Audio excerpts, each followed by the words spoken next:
Welcome to Bite Size Games, a podcast where we take on games that are 10 hours or less because it's the dead of summer, and anything longer than that, and I'm going to be breaking way too much of a sweat, I think.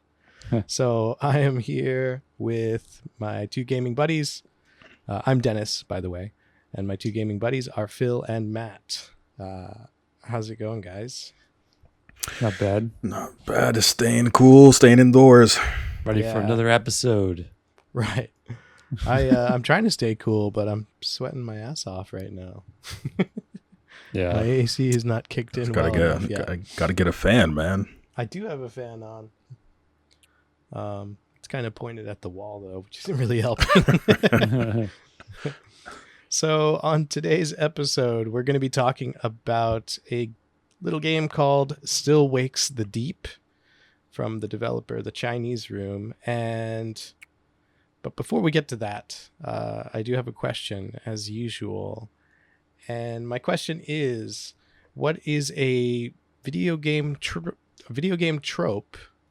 that you would like to see disappear forever in video games? So when I say video game trope, it could be a gameplay mechanic that you always see, or it could be story beats that you see in game stories. Basically anything. It could be an aesthetic. I'm open. I'll be fair and leave it open ended. But any kind of thing that you might label as like a trope that you see all the time in games that should go the way of the dinosaur.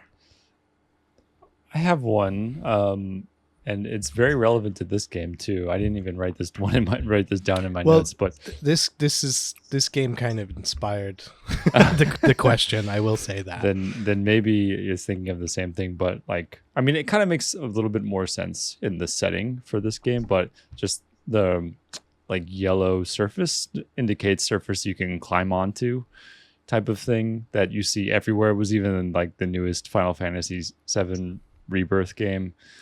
And I think it all started kind of from Uncharted, maybe, or was it from Far Cry 3 or something like that? But yeah, it's just gotten so tired. And why is it always yellow? Some people do white. I guess there's some places, some games do white. I think Horizon Zero Dawn used white. Yeah, it's either white or yellow. I get it. You want to make the game accessible to everyone, and is that just a crutch for poor, if it was better made, then you can basically go any way you want to go, kind of thing, and figure it out. Well, I guess that's kind of true, but I don't know. The thing is, though, I've seen that mechanic used in games that are linear, like Mirror's Edge. Mirror's Edge, I think, was done a little bit more stylistically. I feel like it was part of the aesthetic. Yeah, it fit in more because that game had a very unique aesthetic, right? Yeah, so I think that's an example of a game doing it well. I'm totally cool with the way they did that. And they didn't use yellow or white either. They used red, which is nice. But this game, like I said, kind of makes a little bit of sense because you're on an oil rig and there's safety hazards everywhere. So you would imagine ladders would be yellow or something like that. But it's still a little bit on the nose, but there's just so many games where it's way out of place, and it just makes no sense why this ledge on a rock is yellow. Well, in Horizon Zero Dawn, they use white to show you where the footholds are and where you can climb up. I think didn't Ghosts of Tsushima have something? They probably did. I don't think it was paint. I don't recall, but there's definitely some kind of bird shit. So the wind, or maybe it was I don't know. I mean, there's the wind blowing. That was how to that's direct different. you. No, that was go. great. I thought the wind and the birds that show up that guide you around, that was really quite a very subtle way of showing you. Yeah, that was a fresh take on how to guide the players somewhere. But I think they did the same thing with the climbing, though. It's hard. I mean, yeah. Okay, that's a pretty good one, and I do feel like that was a more common trope that you would have seen in PS3, Xbox 360 era, but it's still around here and there. Oh yeah. It's around. Yeah, I feel like we should be past that in some form by now and moved on to something else, a better way of handling that. You would think so. But what I was going to say was that for more that you do see it in linear games like Mirror's Edge, but you also see it in open world games, which is weird. Like Horizon Zero Dawn is an open world. Uncharted is more linear. But you still see it used in both types of games. How about you, Phil? Did you have a trope you'd like to see? I don't know. I don't know if it's a trope really, but this is what I've got. I think there's some games that not specifically coming to mind right now, but there's some games I feel like when the character is supposed to be like a super badass, you know that from the story, but it starts off and they're like weak as hell. And I don't know. It's like sometimes I'm like asking, well, why am I getting my ass beat by like the nothing like peasants or rats or something like that. I definitely had that experience. I remember this very specifically because it was so surprising. Was in The Witcher 3, like one of the opening things is a fight against some drunkards, and like if you don't like, you actually have to like put effort in to kill them, even though you're supposed to be this like crazy strong monster slayer. Like they can easily kill you in that first fight.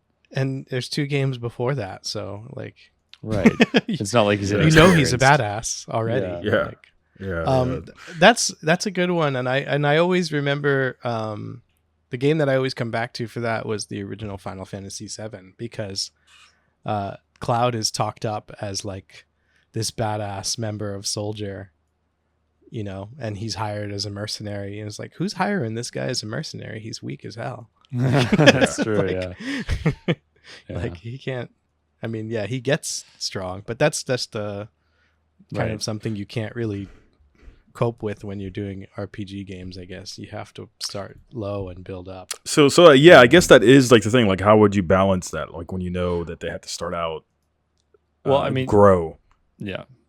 I mean, just don't make the character. I mean, I guess it's impossible with the case of The Witcher. Like, I'm not sure how they would handle that because that's this ongoing series, a really well-established character. But for a new RPG, like Cloud, like they could easily build that into the story in some way. Like they hired him because he's cheap, but that means he's weak or something like that. That's true. I think, there are ways to do it, and you can start a character off with a lot of powers, and then strip them away like they've done in some games. Metroid, it does that a few times, where you have all the abilities that you have from a previous game, but then like a Metroid sucks them out of you or something in the just like at the beginning of right Metroid at the beginning Dread. And makes you weak. Like that's a narrative way of. That's another trope. It's a trope for me. It is a trope. Yeah, it is, but it is sort of a correction for that problem, I think. Yeah, that's true. It's one way to make it make sense. How about you, Dennis? I had a list of a couple of them, but I kind of somewhat inspired by this game, and I think we should be done with it by now, is the QTE QuickTime events. Which were this game was this game from like 2000 like it made me feel like, oh, I'm playing an older game. This game was from this month year. Old. Yeah. Oh. Okay. It came out in June. Okay. Well, we're going back. We're not going back. Yeah. I remember when QuickTime events first came out and they were like cool and like fun and like, oh, I've never seen this before, like a cutscene I can interact with. That's cool. But now, it's really, that was a long time ago though. That was like 20 years ago at least. There's one other one I want to throw in there, and I feel like I could lump this in with some others, but I was going to say weapon degradation. But also like, I feel like it's more offensive when it's added into games, especially like open world games that are just trying to take all of the mechanics from all of the games and put them in their game so that you can have all of the games in your game. Like, oh, let's put a crafting mechanic in here. Let's put a weapon degradation, and it just like adding all these extra systems on top of systems on top of systems. And like the argument might be that, well, you don't have to engage with all of them. You can ignore some of them, but I don't know, that it always ends up leaving you with all of these.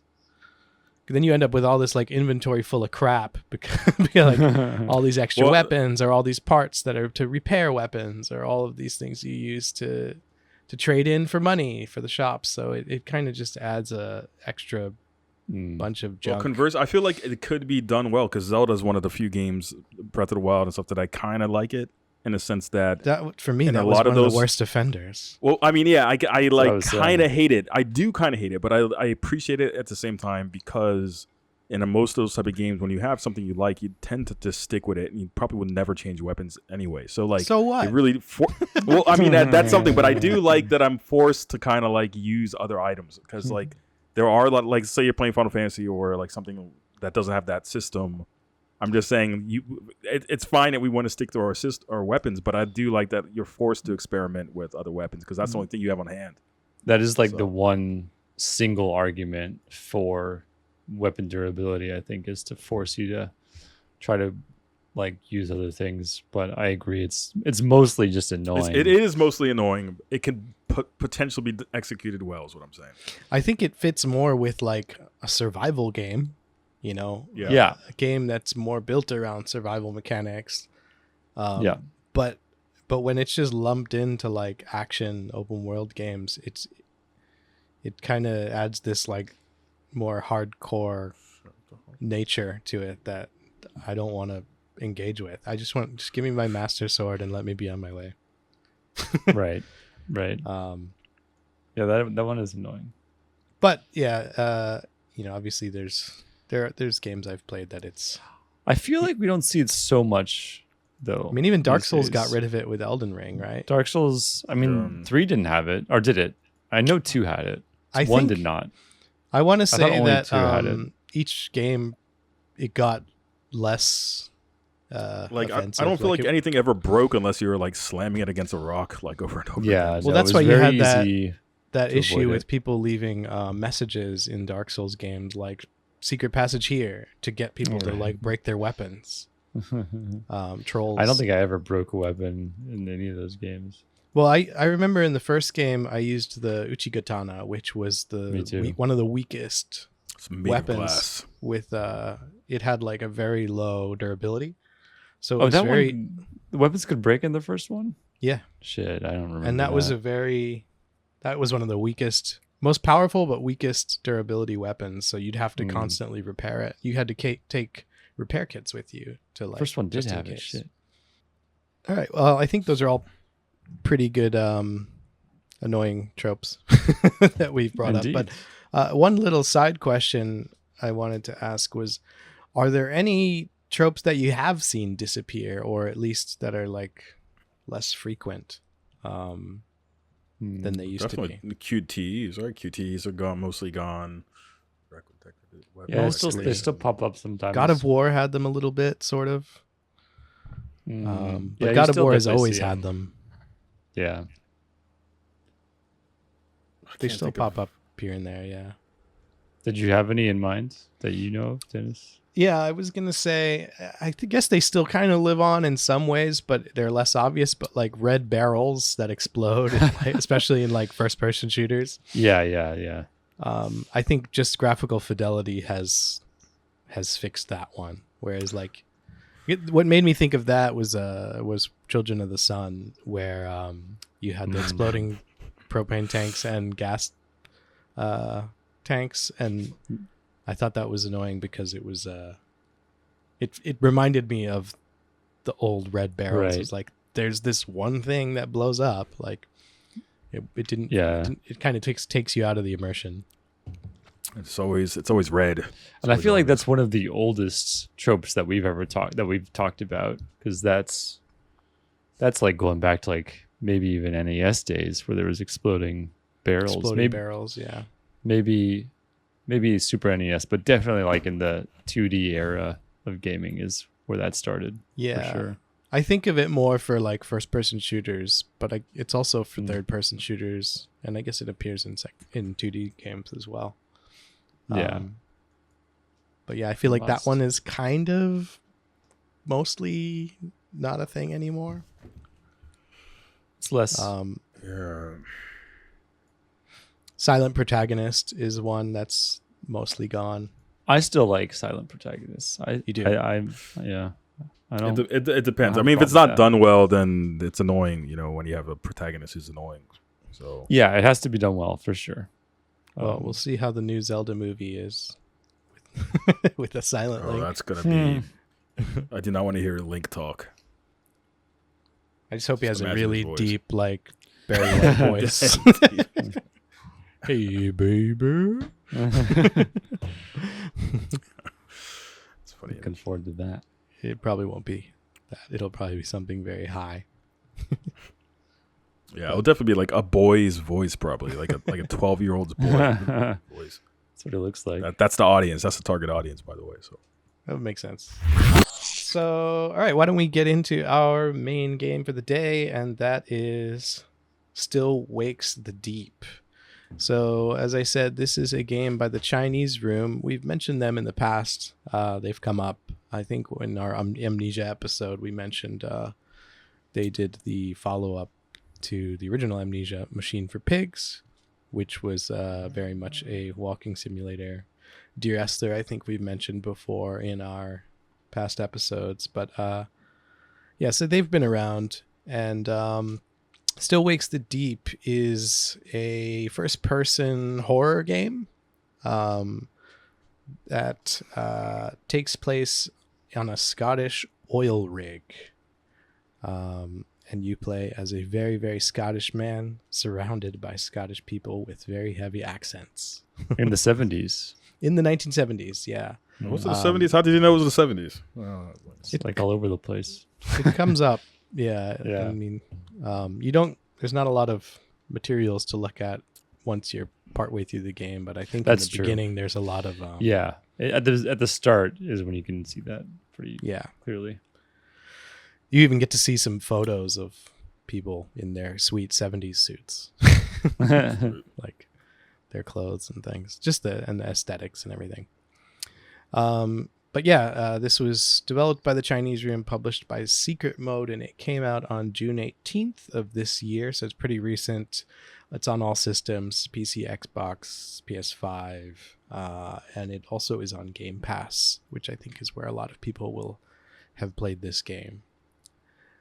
So yeah, let's talk about our first impressions as well as how long it took you to beat. Let's start with Matt. Okay. Yeah, it took me about 5 hours to beat this game, so it's not too long. I'd say that I enjoyed this game the same way that I would enjoy like a very high quality haunted house, if that makes sense. Basically, you just walk down the path that's provided to you. There's not really a lot of thinking involved. You just kind of do what's there. And you enjoy some spooky shit along the way, which is fun and cool. But it also has the addition of like some very solid writing, really good voice acting. Also, the sound design and the setting were pretty cool. Those were some highlights for me. There's not really, I mean, there's a story, but it's all right. The story's okay. And the gameplay is almost non-existent, just kind of like a house, a haunted house. You're just kind of walking through it. And like maybe I wouldn't even call them puzzles. You're just like pulling a lever sometimes, essentially. So it's I can't really judge the game. I don't have any problems with there being not a lot of gameplay because I enjoyed the overall experience of just kind of walking through it and having all this stuff happen around me kind of thing. And, yeah, it's just fun. I had a decent time with it, more than I expected to, I should say. Like I thought I wasn't going to like it, but by the end of it, I'd say I had a good time. All right. How about you, Phil? Took me about 4.5 hours, and I think haunted house is like a really good description of the game. To be honest, I didn't think about it that way, but that's a very good description of haunted house. And I think I'm pretty neutral in the game. I think it has a good quality, like production quality. It almost makes me think it's a demo for something bigger or something. Like it has good, graphics and sound and voice acting. But yeah, the story and the gameplay, I think for the amount of time you play the game, it's fine, but it couldn't be much longer without that really wearing its welcome very fast, I think. So that's kind of how, like, I think it's like almost like a movie. If you look at it like playing a movie and experiencing a movie, it made me think about playing Dragon's Lair almost, or something like that. Like you're playing a game as a movie almost. Then that's kind of what the experience was for me. And yeah, so I think it was, it was serviceable for me. I'll say that. Okay. I was also around 5 hours for this game. And overall, I had a good time with it, and there's a lot I appreciate about it. But I'm usually more okay with walking simulator type games, but something about this one bothered me a little bit. So I just wish there were.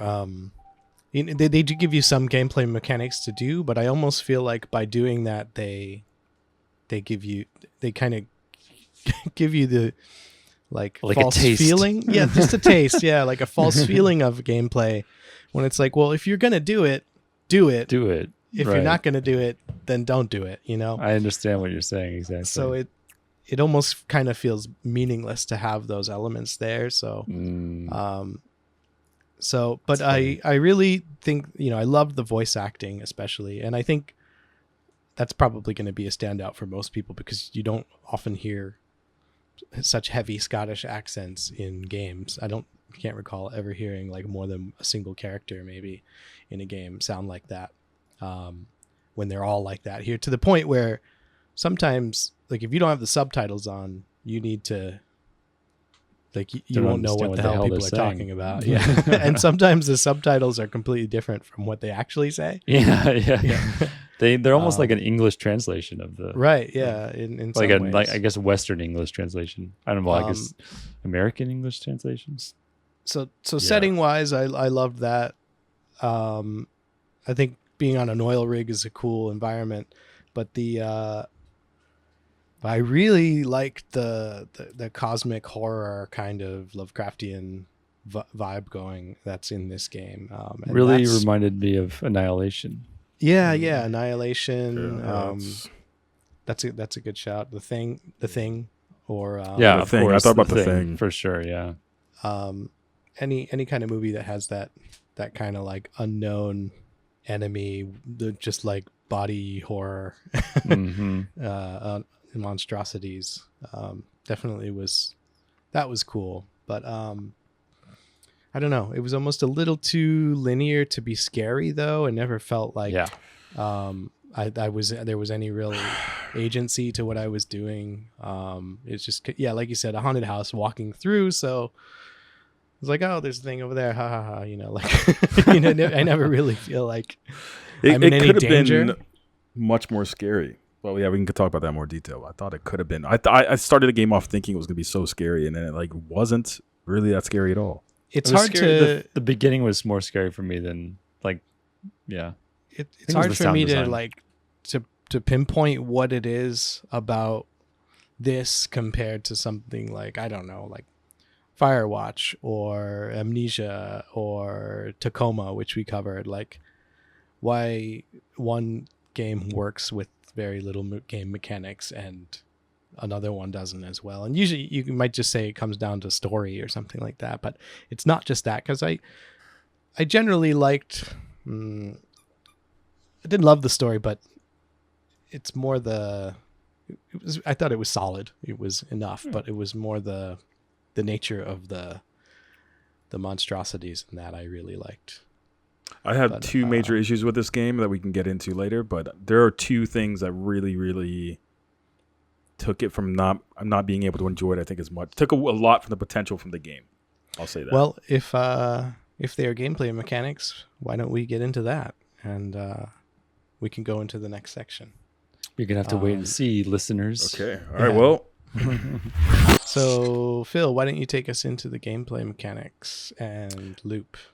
It's going to take 2 seconds. Yeah, well, one of the issues I have is the gameplay mechanic. So the gameplay basically revolves around you navigating through this oil rig and the various obstacles that are just so serendipitously happening all the time. I'd say navigating is a... Sorry, I didn't mean to interrupt you, but I'm just going to say, I think navigating is a very generous word when you're not really navigating anything. You're just kind of on a path. You just, moving around the oil rig and in the forced path that you need to go because there are no other options. So while you're making your way through the oil rig, you mainly have like 2 or 3 different things you need to do. It's like turn on switches or like put out fires or jump from a place and climb. So those are kind of like, there are some other things you do encounter, some like kind of monsters or these kind of beasts throughout the game that you might need to hide and seek from every once in a while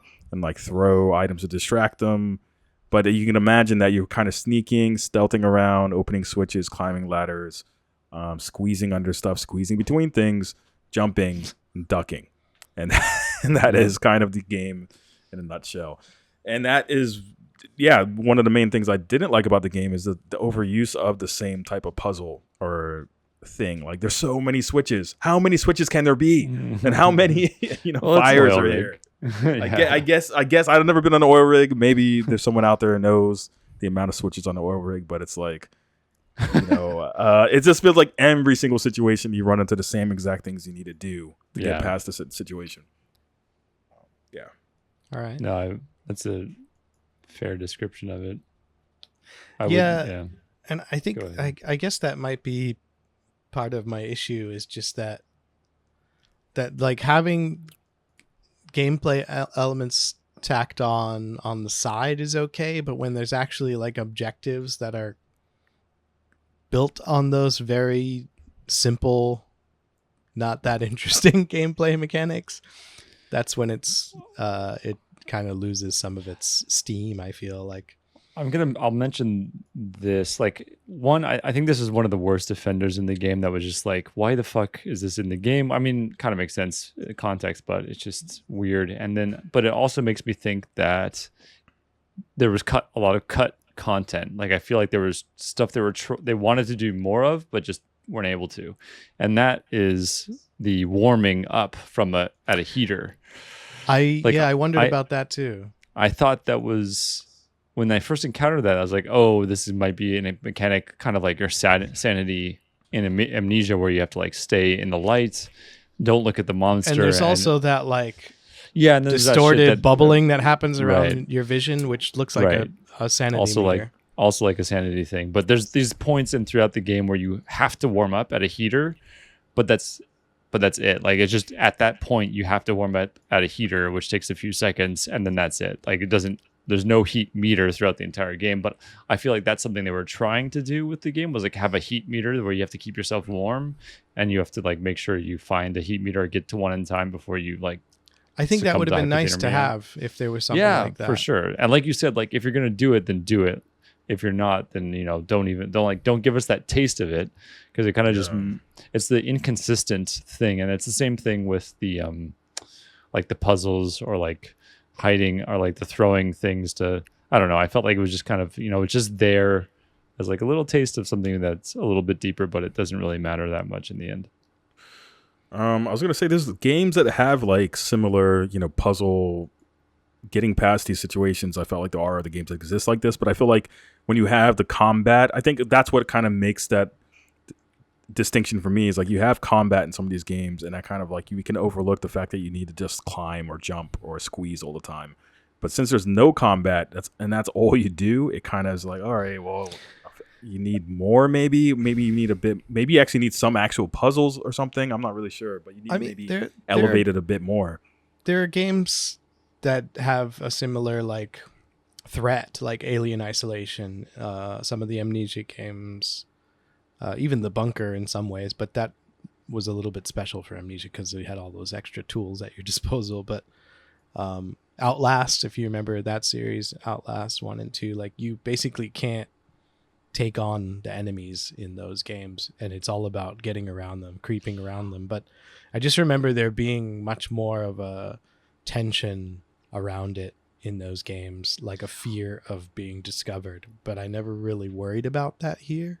And I almost feel like they built it around like there was a choice that they made where they decided they didn't want to cause any friction for the player. They just wanted them to be able to get through the story, and that's where the game kind of left you, where it's not hard for that reason. But I don't know. I was just gonna say, if they went the other way and made it more difficult, I don't know if that would have helped it either.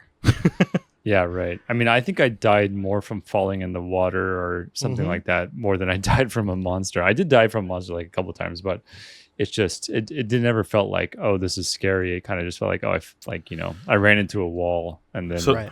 it caught up to me or something like that. Is there a case that like being too forgiving about like death and save points is like detrimental to the game? I don't think for this game it is, because I would have been really annoyed if I fell off of a like scaffolding and into the ocean and then had to repeat a bunch of the game. That would have pissed me off. Yeah, for this because type of there's game, definitely there are deaths in this game that are kind of like caused by confusion. Yeah, I feel like like there's not a consistency in like what you have to do sometimes, and it's like you're gonna die and you just have to do it again. Like you just didn't press the button, the right button. right. Specifically, So- there is swimming in this game, and there's some water areas. I remember dying in a few of those just because I didn't know where to swim and I ran out of breath. Right. The one time I wanted some yellow paint to guide me, and it wasn't there for me. But I think Follow that's Nemo. also why the yellow paint is there, to like remove Yeah. friction. Yeah. But yeah, so it just seems like they really wanted to go easy on the player and let them experience the story. I was a bit surprised by the fact that there actually weren't that many sections of the game with a monster that you had to avoid. Like, I feel like it was only 3 or 4 times throughout Yeah, a 5-hour definitely- game. Yeah, I felt like most of the challenge. challenge, or like most of the game, was just traversal, and like pressing buttons and pulling levers. While there was like, you see, like you can, I don't know. I feel like you hear the monster more than you actually see one. Yeah, one of the few games that missed the monster. was really sad. Like the boss who becomes the monster Rennick, like all that is like a chase sequence, and all you have to do is find the course to run. Pretty down. awesome And that looking though. No, yeah, the designs of the monsters look great. I thought the body horror stuff was great. Although it was really hard to tell sometimes which way they were facing, especially the ones that you have to like hide from. Couldn't really tell where they were looking, but yeah, I like the way they looked. It was just, I feel like the actual avoiding of them wasn't really that often in the game. Yeah, I was gonna say there's one of the few times I was like, oh, I haven't seen a monster for a while. Like I don't like it, but I'm like, where's the monster at? Yeah. No, I had the same problem. I had the same thoughts. Like, why? I thought there was gonna be a monster here. We kind of touched on it a little, but yeah, there are these, like you said, there's about 4 areas maybe roughly, where it's like slightly less linear. You've got a kind of open area, open room is Slightly open room where there are some cabinets or vents around the room that you can crawl under or crawl into and hide. And the monster, no matter what, even if he knows that you're in there, he can't get you. They're just like 100% safe zones. Yeah, right. And they're You can just kinda, also sit there and tease the them. floors in them and near them are littered with paint cans and hammers and things that you can throw to distract the monster, and that's how you get past them. And I've seen that mechanic in a lot of games. It exists, but it seems very gamey here. Yeah. It's and I think the items even spawn if you run out of them. Like they'll just appear. Really? I wouldn't be too surprised. I actually thought, because you mentioned Alien Isolation, and in that game you eventually get a like fire, what's it called, flamethrower type thing, which you can, It's like probably chase, like chase the the last monster with. quarter of the game. Yeah, it's Very pretty close very to end. the end. But in this game, what I thought when I first picked up a what's it called, fire extinguisher, I thought that was going to be used as something to like shoot or like to spray at the enemies or something like that, but that didn't happen. I was kind of disappointed by that. I thought that would be those things are like massive. They're just like destroying but you could everything. I don't know, spray it in the face with some of that shit. It's just gonna it'll eat that run up. away. It's just gonna be like a Slurpee. It's just like Well, I guess maybe that's why they didn't include it. But I was I thought they could have done something like that a little bit. Give a little bit more interaction with the monster. Yeah. A little bit more options. And there are a few QTEs in this game. Usually it's like a ladder breaking or slipping from a ledge, or you don't quite make a jump and then you have to like quickly push a button to grab onto a ledge. Yeah. I don't know. This game should be called Murphy's Law: The Game. Murphy's Law, the game. I mean, I feel like a lot of video games are like that, though. A lot, Uncharted It's always extreme. did that. I mean, I haven't played Yeah. Uncharted, but I felt like maybe this is like Uncharted. That's why I felt like this You is ever like how played many? Uncharted? No, It's another no. Tomb Goes on the Raider, list. the new don't series of Tomb I'm Raider. an underground started it gamer. too. All right, underground gamer. JRPG gamer. Yeah, you and your Metal Gear Solid, most underground game of all time. Little indie developer called Konami. Konami. It does mean small wave. All right, it's a little company. Yeah. But no, I wait. What was the point you were just making? I I forget as well. forget what you were saying. Aging gamers. Aging gamers. Memory isn't so sharp anymore. But yeah, I feel like I'm sliding into hate mode, but I don't hate this game. No, I didn't hate it either. But I think that just we're focusing on the gameplay right now in Which this is the section. And the weakest gameplay is aspect. by far the weakest part of this game. All right, let's go into level design, and I'll start us off on that. So yeah, as we've already kind of stated, the levels are very.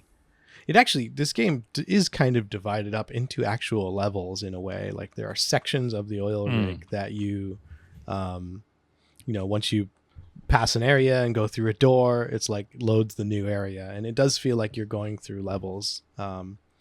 In a more systematic way, but they're mostly corridors. An oil rig pretty much looks like you'd expect it to be. It's just very like metal structures and platforms, and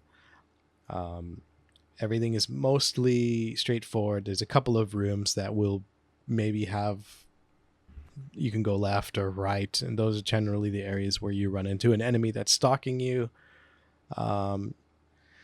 Climb ladders. You can swim in some areas. There's some water areas. There's a lot of Water jumping. temple. There's some monkey bars, but There are monkey bars, yeah. it's not a whole lot to the design. It's very, it's. You would think an oil rig. I can imagine a version of this game that is almost like a Metroidvania style, or I was gonna say or like Dark Souls style, or even you- like I thought this was good. Like I was kind of disappointed that this wasn't more like a Resident Evil type game with like a big mansion that you can explore and you have to get a key or to you unlock have like a this hub door. area, yeah, Right. and you have to open up this section of the rig or open up this section of the rig. Right. And I think that would have been more interesting. It probably Oh, it would have would've been a been way longer more. game. Yeah, it would have been way Um, more interesting than we got, but I agreed. guess it would've been something longer. similar, or even something similar to the bunker, Amnesia the Bunker. Yeah, And I guess that just would have been a much more complicated game to make. Like for I don't know sure. what It is goes way into more it. complicated. It's a lot Yeah. more work. But this is very much an on rails levels for the most part. Yeah, super. It's probably one of the most linear games I've ever played because the funny thing though that I found was that there's like, and this is like I kept checking them early in the game, but I realized that you don't have to. Is that there's maps everywhere that you can look at that tell you where you are and like where. Which those is other another rings are, thing but that seems like it was a leftover design choice Right, from something exactly. they That's- planned to do. when I first saw the you maps, never and I needed was them. looking at it. Right, exactly. Like when I first saw the maps and I saw like, oh, okay, I'm gonna need to know how to get Yeah. to certain places. I thought it was gonna be like Resident Evil, but it ends up like halfway through the game, I realized like I don't have to look at the maps ever because I'm just on a rail. There's only one way to go at all times. It's funny you say that because that's like the first thought, the first map you encounter. I'm like, okay, the canteen is here. Right. Like, Yeah. You administration start like trying to room. memorize it. You're like, Yeah. oh shit, Oh, I and- think I forgot where that is, and then And it doesn't even has matter. like a first aid symbol on it and things like this. Like, oh shit, Yeah. okay, that's where you can get healed. But you don't heal in this game. There's no healing at all. No. There's no damage Yeah. or anything. Maybe it is one of those development midway or early through to like, yeah, we're just gonna scrap that. Right, exactly. Yeah. That's why I feel like So- there's quite a bit of cut content. Similarly, like the puzzles, if you want to call them that, like usually it's like, oh, you gotta pull this latch and then switch this lever and like pull out a But pin it's- or something, but then there'll be like a sign next to it explaining how It's to right do it, this and, way. and you like read the sign. You're like, similarly to the maps, like you think, oh, this is going to be a complicated process that I need to learn how to do properly. And it's just like, pull this, push that. Okay. I think there's only That's one really easy. part where you actually have to like look at what you're doing, like where you have to press buttons in a certain order. Yep. Would That's, have like, the liked only more of time. that. I remember Yeah, that right. you have to actually like figure out what the switches say, and then like And- the labels are worn off. Right. And Yeah. similar to that, there's other points where you get like blocked by like fire or like a vent that's blasting out steam or something like that. And you have to find the valve. You're like, okay, where's the valve? And like you think that maybe you have to like go on some adventure to turn off that valve, but no, it's just like It's around the corner. Yeah, It's like right, It's it's around like the 2 corner. feet away. It's like, okay, It's what just, was it's the just, it's just point? out of sight enough to make you have to like Look think around. about it there's for a a few fire. seconds. Oh, but there's a fire extinguisher right here. All right. Yeah, how convenient. Yeah.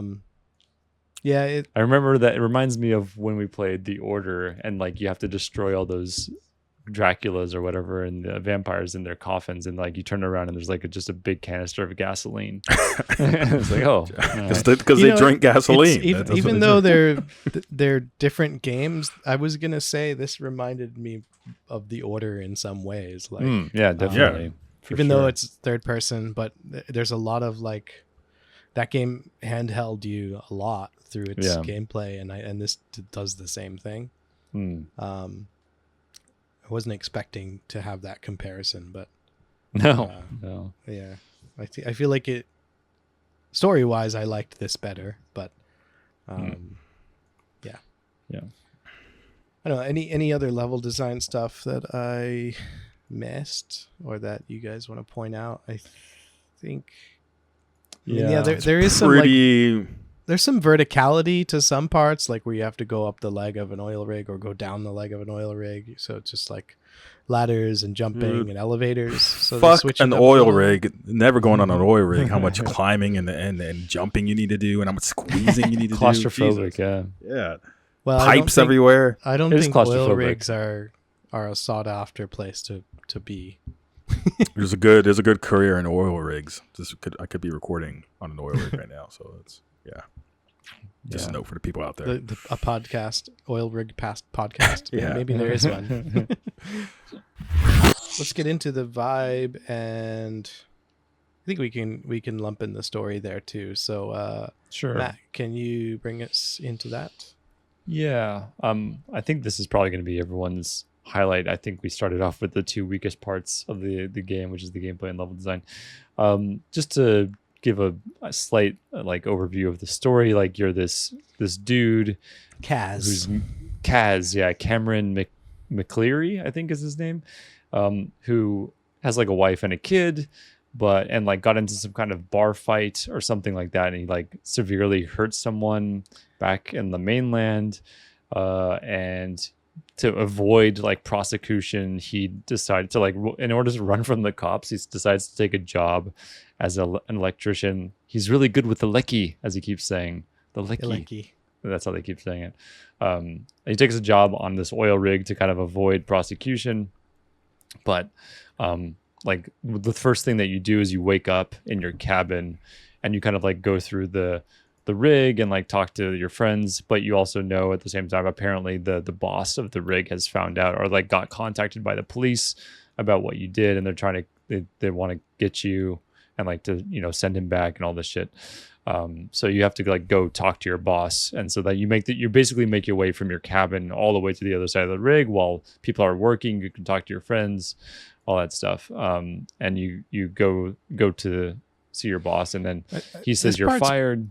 This part's pretty important, I feel, because this is the only section prologue of the part? game where the prologue. This is the only section of the game where you like interact with all of the crew under normal circumstances. Yeah, no, I thought this was such a well done part of the game. It was very much like I'm sure if you played the original Half-Life, it's like one of those prologues where Right, yeah. before everything goes wrong and you get to walk through the setting in a normal situation.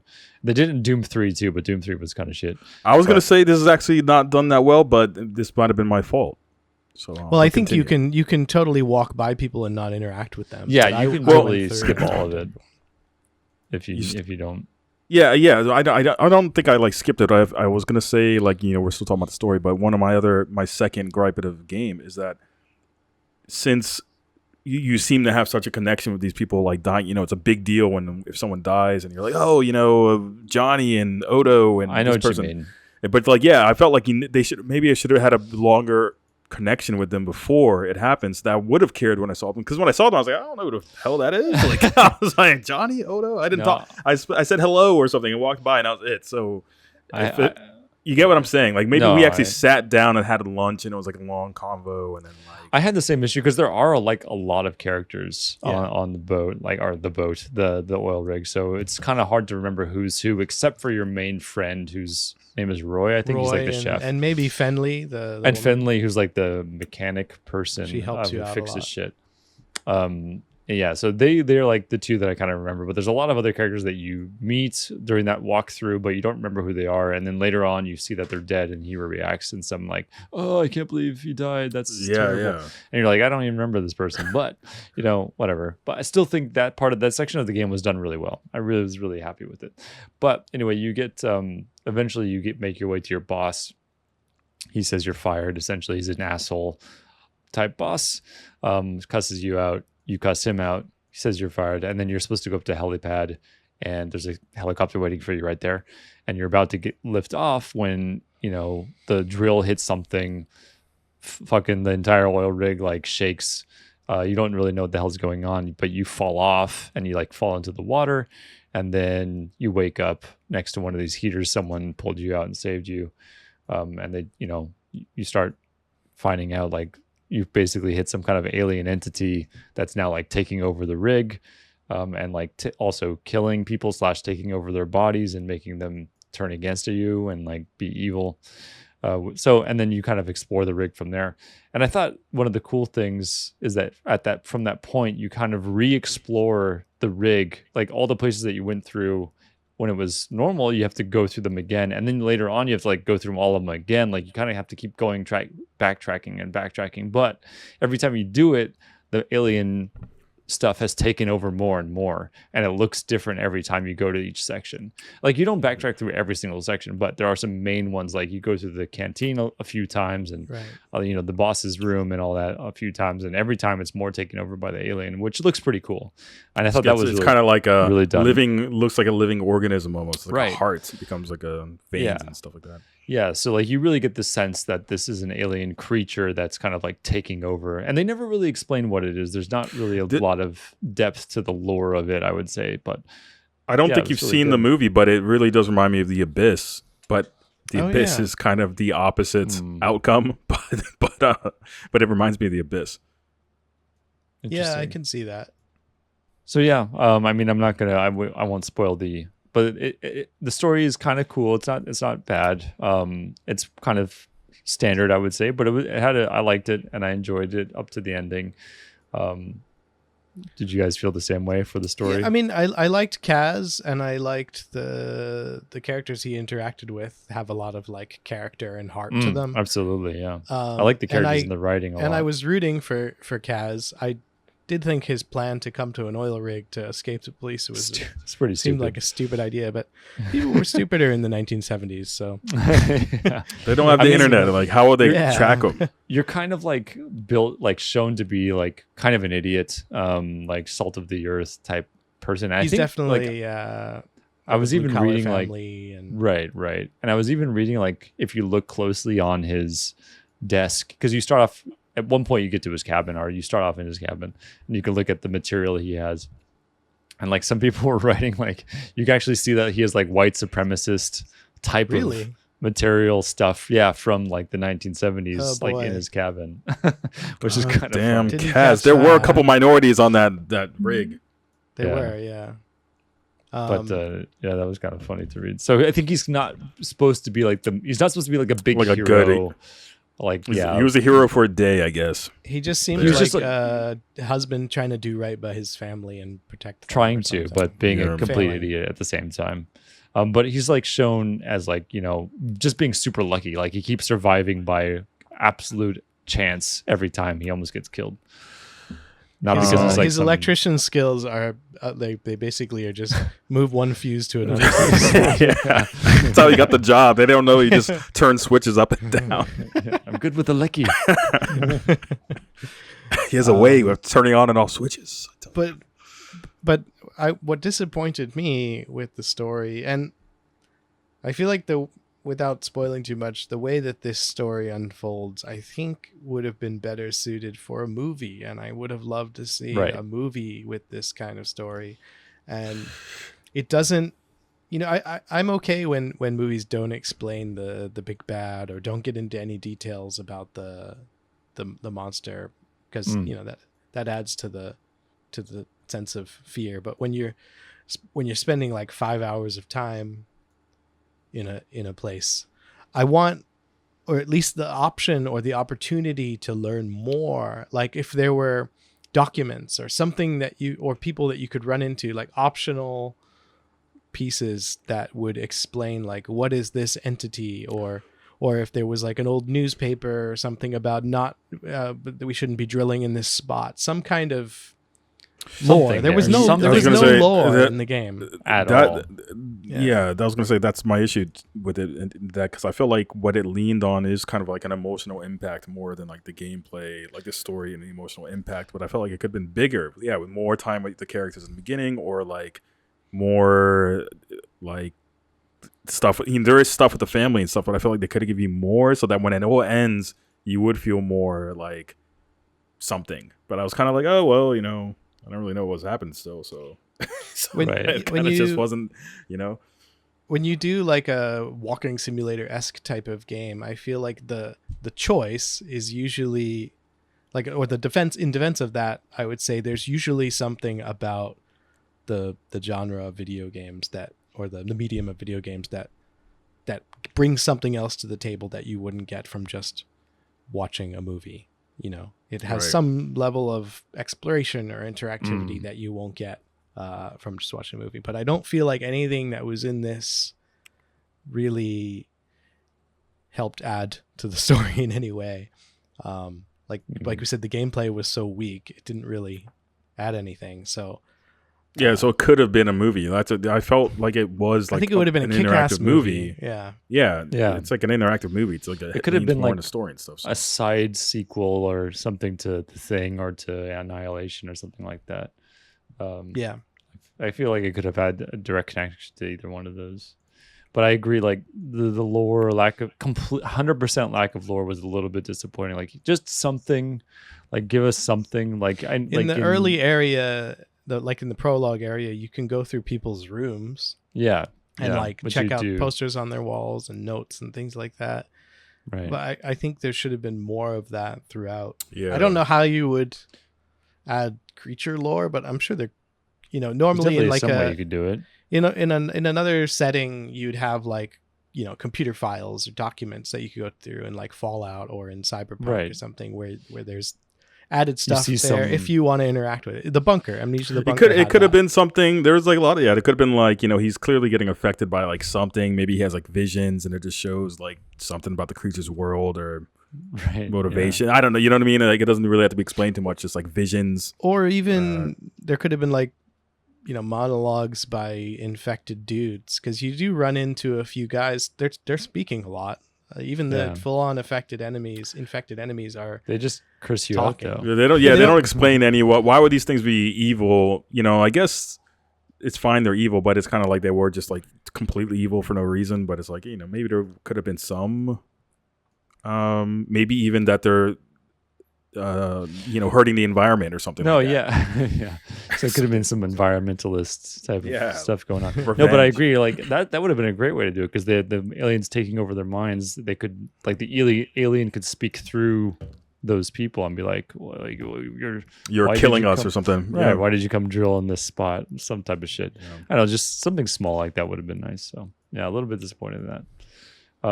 I couldn't help play this game and think how miraculous they catch you at the phone call every time you come into that room. Yeah, that was like, funny. Were they just like calling for like an hour hoping you'd like, you know what I'm saying? And then one of the guys, you just happen to be there. And one of the guys, I think he early on, he's like, you got to go do this, like go down here and do this. And he's like, why don't you do it? And he's like, I'm busy. And I'm like, what is he doing? Like, what is everybody else doing? That you are like the superhero of everybody's calling your name, like Kaz. You know what I'm saying? Like, I just felt like, well, what are they doing? Like, it doesn't seem like anyone else is really doing anything on this ship besides me. That reminds me of one other element to the story that I don't feel gets explored very much, and that's it does seem like Kaz is starting to be affected by the entity in some way, because he's starting to hallucinate like phone calls with his wife, and you know, you don't know. And I think when you talk to some slight spoilers, when you talk to another character, they explain that they had a similar problem happening to them, so there is some kind of like psychological infection happening to them from the entity that is taking over, right?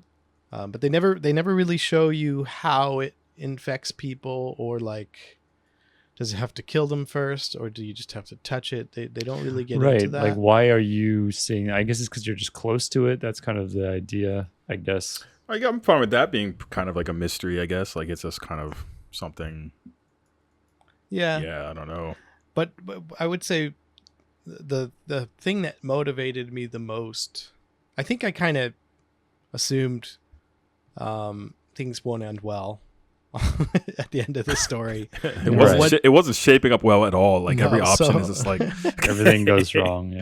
Yeah. So what motivated me the most was I just wanted to see the next like fucked up monstrosity person, you know, like, because they were really, really well done. The design of the creatures that are like, there was some weird stuff, like giant headed men, like there was the runic guy, the guy with like a giant arm coming out of him, like, and I would say it wasn't even just all the monsters that you actually have to fight against, like, just especially near the end of the game when you're going through, like, when the rig is like really taken over by this alien, you just run into some really fucked up looking monsters, like not monsters, but like people who've been taken over by the alien entity that are just like sitting and like they got shit flying out of them. And there's even one where like where there's like the guy is still alive and still like conscious but can barely talk, and you like in the control room or whatever it was, and he's like, you get to talk to him. So I really thought that was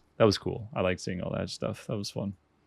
Yeah, that's where it really kind of reminded me of Annihilation, in the way that it was like a very like organic taking over.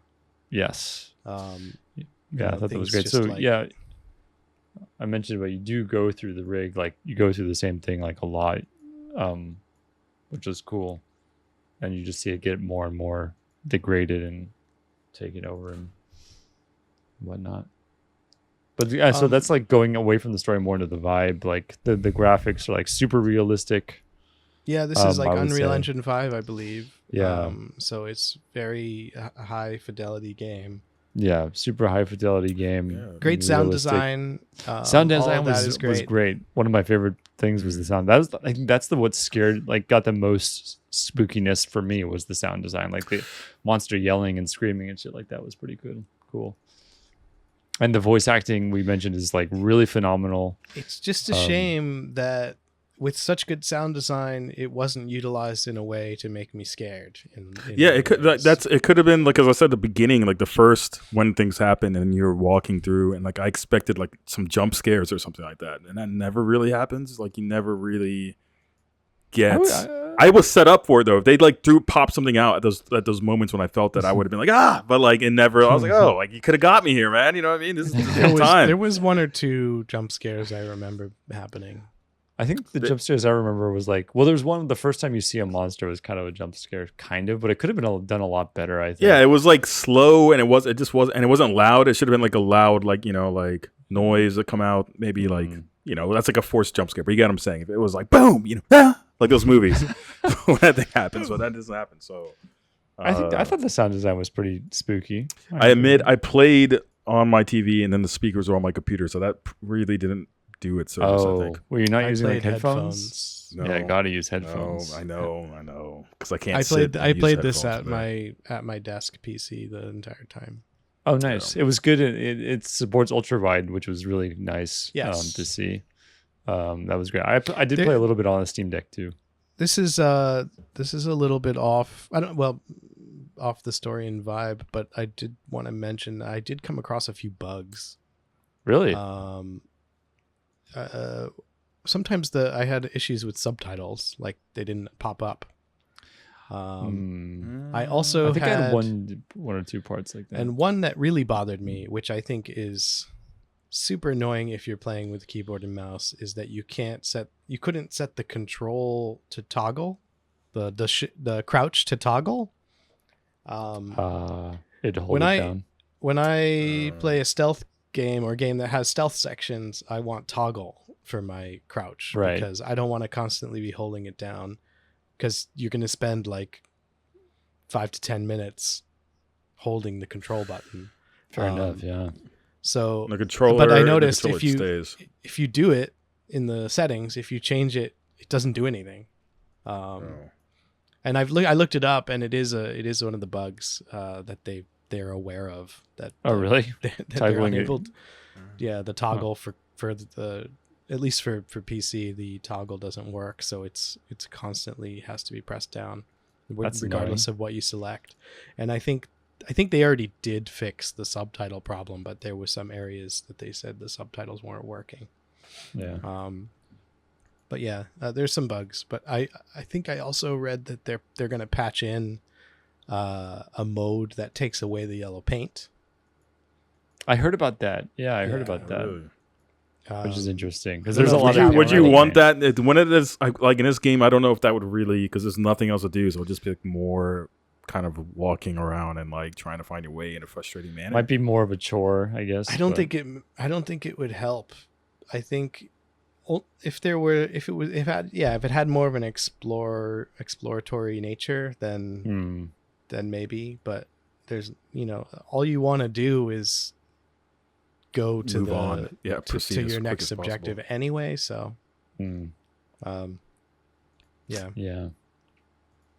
Yeah, the game, I mean, overall, it's not super long. So I feel like the length is actually one of its strong points for me. I'm glad it wasn't longer than it was. Because I think if it was any longer, I would have gotten bored with it. It would have been too repetitive. So I'm glad it stopped when it did. Yeah, because it was like, how many Shall- times can things go wrong? And it reached that limit basically. So All right. Let's get into our closing comments and whether or not you consider this a bite-sized game. I'll start off with Phil. it's definitely a bite-sized game. I think it's good for what it wanted to do. I think it could have just done a couple things better in this game to like really land home the like emotional punch that I think it was going for at the end throughout the story. But I did think it was like a really well produced game, and good voice acting, good sound, and good graphics. I thought the graphics were good too. But just maybe a couple ingredients to throw into the pot to like take it to something that would make it better, whether it's gameplay or just a bit more indulgence into the story. And I think they would have picked one direction or the other to kind of focus more on it, would have made it better. But yeah, if you can get it on Game Pass, go for it. All right. Does that mean you wouldn't recommend someone buying it for $35 off Steam? $35 is how much it cost? Man, I think if this is your type of genre game, then I suppose so. But if speaking to me, I'm not before this, like I would say, I'm not a walking type simulator type of person. I wouldn't really look to buy it, and I probably wouldn't really be happy spending $35. But I hate saying money. I hate bringing money into it, to be honest. So I do think one day we need to have a deeper discussion on about money in games. the value of games and what it. That could be a sidebar sometime. I think that would be a good sidebar, because it's. I feel we all feel a little bit conflicted whenever we bring up money and whether or not it's worth it. But I could say, like, when you say $35, I could see, okay, it must have, it's probably not cheap. It is good graphics, and it obviously has good voice acting, and all that stuff's not inexpensive. Yeah, it definitely, you can feel the production values are there. Much like The Order, which was a very expensive looking game, especially for its time. But Yeah. All right. How about you, Those are Matt? my thoughts. Yeah. So time to finish 5 hours probably would be about the same for every single person who plays this. It's definitely a bite-sized game. I think it was fun. I generally enjoyed it, especially if you like horror and if you like things like The Thing or Annihilation. You'll probably enjoy just kind of the experience of walking through this and seeing the art direction and how they did the monsters and experiencing all that stuff. So it was fun. It was a good time. I do think there's a lot of unrealized potential, like we've talked about. I think they could have expanded on this game a lot more, made it more of a maze, added more gameplay mechanics, made it more like Resident Evil, basically. Then it could have been like an awesome, super fucking awesome game, but then it would be a lot longer. We probably wouldn't even be talking about it on this podcast. But so for what it was, I think it was good. I enjoyed it. Like I said, it's like a haunted house, a really, really high quality haunted house. If you go in with that kind of mindset, I think you'll probably enjoy it. Yeah. All right, cool. I also agree. Yeah, it's a bite-sized game in terms of length for sure. Yeah, I don't think it's going to take anyone that long to beat it. There's very little friction, so even if you suck at video games, I think you could still beat it pretty quickly with not much more than 5 hours. It's pretty simple there, but yeah, I think if you consider it just like an experience, and if you're down for an interesting like cosmic horror type of game, there's not that many in that scratch that particular genre itch, I don't think. So I think Amnesia is the only other kind of horror game that goes there that I can think of. But so that's cool. But I just think know going into it that it is a very weak on gameplay game. So if that can be a pretty detrimental point for a lot of people, I think. So if you can deal with that and you're okay with that, then I think there's a cool story, a cool unique story with very great voice acting to be had. Yeah. It's definitely worth it for the voice acting. I think I wouldn't say $35, but if you're gonna play a Game Pass, for sure worth playing just for the voice acting. Yeah, it's a game. That's the thing. I think that would be the caveat. Like, hey, if you have Game Pass, you should play this. Or if you just want to like get Game Pass for a month and play it, right? Because you could finish it quickly. Yep. But I think $35. I don't want to say again money, and the devs put money into this, and they put a lot of their time and sweat into this game. So I hate saying that, but that's just me being a cheapskate, maybe. But yeah, I mean, I can see why it's $35 for sure, but it's just not for being 5 hours long. It's not. I'm glad it's not $60 at least, I guess. Yeah. That's a good way of putting it. Like, it does have like, it does feel like a double A, I guess. Right. Yes. Yeah. That's what I was thinking. I was like, this is like an A.5. Like, it's not AAA. It's like, I was just thinking the same thing. Like, it's an A.5. It has like AAA look and sound design, but it's very simple and short. Yeah, exactly. I will shout out also two movies I don't think either of you have seen before, but cosmic horror movies that came out in the last like 5 or 10 years. Color Out of Space, which is really good. Nicolas Cage movie. Recommend. That has some similar elements as this game, and also The Void. I wonder if those movies had some inspiration to the developers of The this. Void like takes place in Japan though, right? No, that one's really old. I know what you're talking about. No, the Void 2016, 2015. Oh, okay. Yeah, I see it 2016. There might be another The Void that I'm not. Oh no, you're thinking Enter the Void, which is Enter the Void. Yeah. That's that fucked up. But no, I'm just The Void, not Enter the Void. Okay. Which is about like weird Lovecraftian creatures. Color Out of Space is also, and they both have very disturbing like creature monstrosity stuff happening, similar to like The Thing. So shout out to those if anybody just wants Tentacles. to watch a movie instead of play a game. Okay, that's going to take care of this episode. If you'd like to let us know about your thoughts on Still Wakes the Deep or any of the other games we've covered, or even if you have a suggestion for us, you can reach us at bitesizedgames.info@gmail.com. You can also reach us on the social medias at bitesizedgames_. Our next game that we're going to be covering is Dark, DARQ. So we look forward to that one. It looks very kind of like a Tim Burton-esque platforming, 2D platformer. That's just based on the visuals. I don't know anything else about it, but looking forward to it. So thanks for listening, and remember, no matter how brief, every gaming moment is a chance for greatness.